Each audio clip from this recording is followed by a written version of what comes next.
If you're looking for a tent that's roomy enough for car camping, but light enough for backpacking, or if you want a backpacking tent that's gonna fit a couple adults and a couple kids, then this tent might be for you.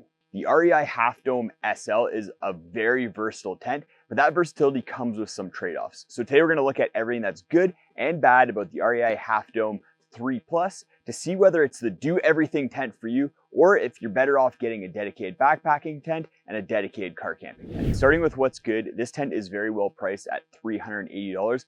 A lot of high-end backpacking and car camping tents these days are getting up into the $500 range. So $380 is a pretty reasonable price, especially if you consider all the versatility that you get of the REI Half Dome 3 Plus.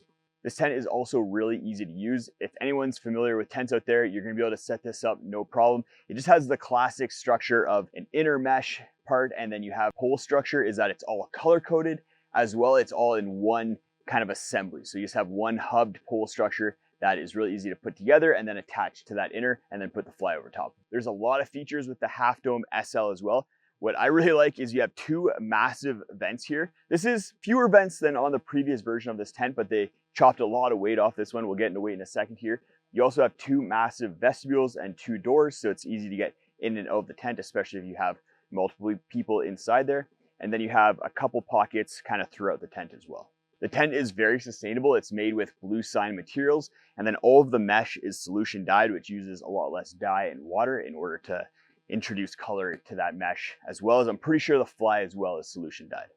What's really nice about these doors and this vestibule space is that you can roll the doors up fully and just have the door fully open, or you can put it kind of in a half down mode where you have two tent pegs, the door, you put one down, and then that gives you kind of a half open door, which is really nice if you have a little bit of weather or rain that's coming in. You can just kind of tuck in your pack or gear underneath the one side here, and then still have a little bit of ventilation and open room with this other half. But the two big benefits with the Half Dome SL are the weight and the size. So I have here the 3 Plus version. There's also a 2 Plus version. The 3 Plus version is more like a 4-person tent. This thing is insanely roomy. The dimensions are 90 inches long by 78 inches wide. So you can actually fit 4 25-inch wide pads in here just barely if you really wanted to.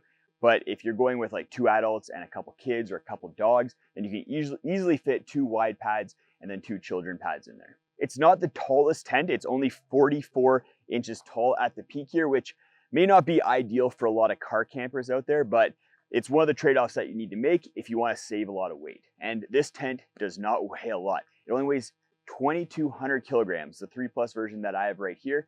If you take out all the doodads like the stuff sacks and the tent pegs, or 2,600 grams kind of all in. That's including the stuff sacks, the tent pegs, and a footprint. It comes with a footprint as well, which is going to be a nice feature for some people. You don't need to buy that separately. I don't usually bring a footprint with me, but if you're someone who's camping on abrasive surfaces a lot or just want to protect the bottom of your tent, then you're going to have that with you.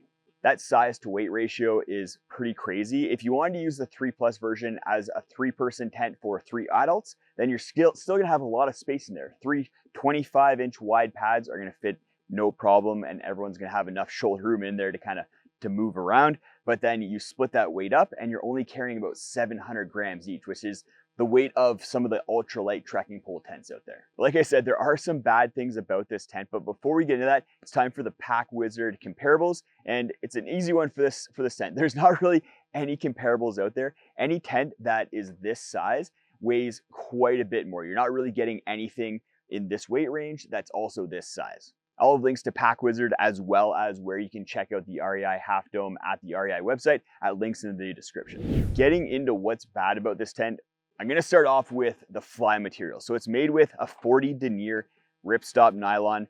Like I said, blue sign approved, so that's a plus, but I don't really like nylon for a fly material because when it gets wet, it starts to sag, it stretches, it holds onto a lot of water, so it takes a lot longer to dry once you get home and you're drying your tent out.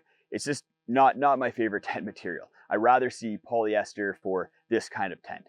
It's also only available at REI, so if you live in places where REI doesn't ship, then you're not gonna be able to check out this tent, which is too bad because I think it is a very good tent and it's gonna be a very versatile tent for a lot of people out there. But even though REI is a US company, They do ship to a lot of places around the world. I'm in Canada and I can pick up REI stuff, no problem. And I think that's the same kind of situation for a lot of countries out there. I mentioned the vents as being a good thing. You have 2 vents, one on each side, but I also really missed the 4 vents that were on the previous half dome model. With 3 people or 4 people inside this tent, a lot more ventilation is needed, and I think 4 vents was able to accomplish that. But if you're able to leave one or both of the vestibule doors open and then you have those vents as well, then you're probably going to get enough airflow in there that you're not going to be dealing with a ton of condensation. And even if you do have a ton of condensation, it is a double wall tent, so you're gonna have that physical barrier with the mesh that's gonna keep your stuff on the inside from touching the condensation on the fly.